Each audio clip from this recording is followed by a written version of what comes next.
Hi everyone, it's Chelsea Martins, your Marshall County Master Gardener Coordinator, coming to you from my garden bed. I just thought that we would do maybe a quick little chat about things that you could be doing in your garden right now. It's starting to get nice, it's a beautiful day, it's a little windy, but it's really warm and it's making me want to get out there and work in my garden. So let's just take a little trip to see what's popping up.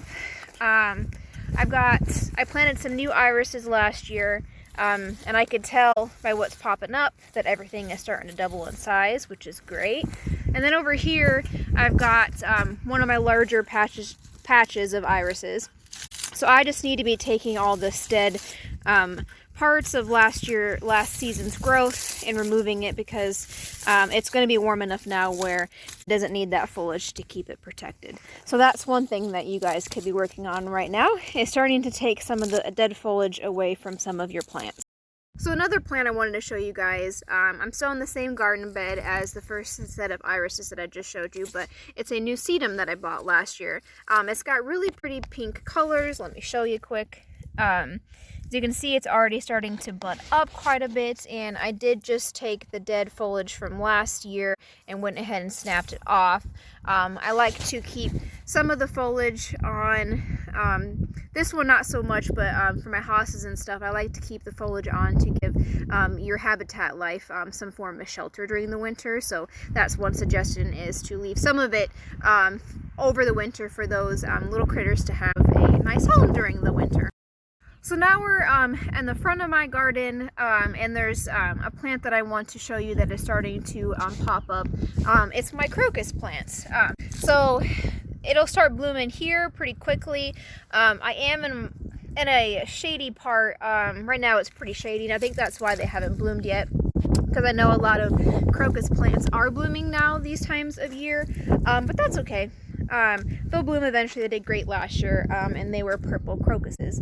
So if you've never grown those, they get planted in the fall, and they will start blooming about this time of year. And they're one of the first spring bulbs, spring flowers that will pop up in the spring, and they might even start popping up before all the snow's melted. So it's a pretty neat flower, and if you've never considered growing that, give it a shot.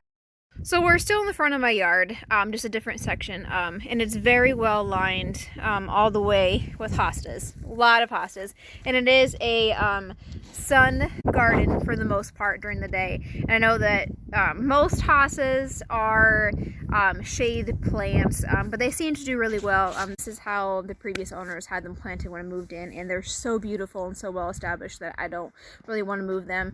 A few of them have tendency to get a little bit sunburnt, but it's not enough for me to really cause concern. But right now they are starting to bud up. This is what they will start looking like. You probably could start to pull away all the dead foliage, but I wait a little bit until I could see that they're a little bit thicker. Right now they're a little bit too thin for me, but at any time I will start watching these and pulling the foliage away. So in the first part of the video, you saw one of my iris patches. I love iris patches a lot. They're really easy to grow, and they're just so beautiful and long-lasting, and they just keep blooming for a while.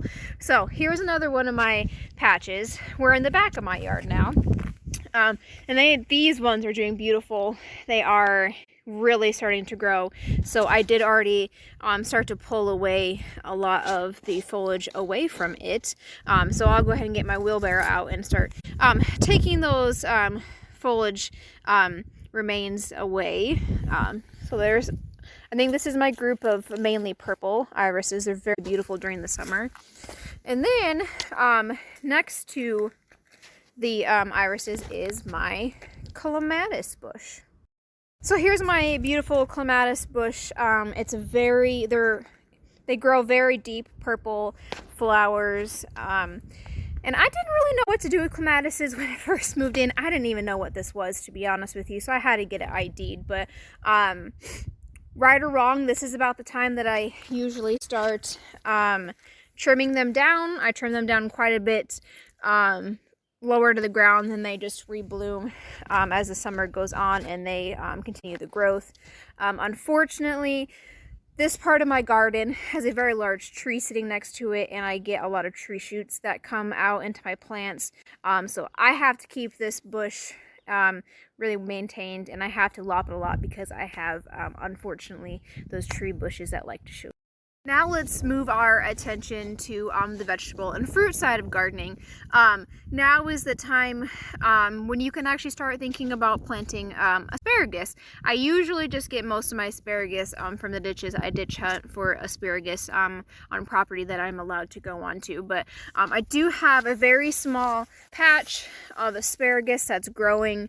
And I usually just leave these just growing the leftover shoots until the new ones start coming up. But it is about time to start planting asparagus if you're interested. I think that I have 3 plants planted here currently. They're pretty slow growing, but once I take off, they'll really start taking off. But I focus most of my vegetable garden growing on tomatoes and peppers and potatoes, so I leave the bulk of my garden for that, so that's why I have a very small patch. Then the last small tidbit that I want to remind you about is to fertilize if your garden needs fertilized, and start tilling your vegetable and fruit garden. I did kind of start putting cow manure onto my garden, and then we might dabble in burning my garden this year because it did get a little bit grassy last year, so we will fertilize, burn, and then till. You can fertilize and till in the fall and in the spring. They both have their benefits. I didn't get to till last fall, but I will till this spring, and that's usually when I till is usually during the spring. So get out there, fertilize, and till your gardens, guys. I lied. There's one more little tidbit that I want to tell you guys about. If you're not familiar with our website, know that Iowa State Extension and Outreach has a great horticulture page with a lot of information that you guys have available to you. So if you're ever wondering, I don't know how to plant that, or what should I do with this, search it. I always just put in the search bar Iowa State Extension and Outreach, and then the subject I'm wanting to learn about, and most likely there's gonna be an answer there. But if not, shoot me an email. My email is Chelsea, CHELSEA, @iastate.edu, and I can get the answer for you from one of our horticulturists. I think that's all I've got for you for this video. Get out there and start preparing your gardens.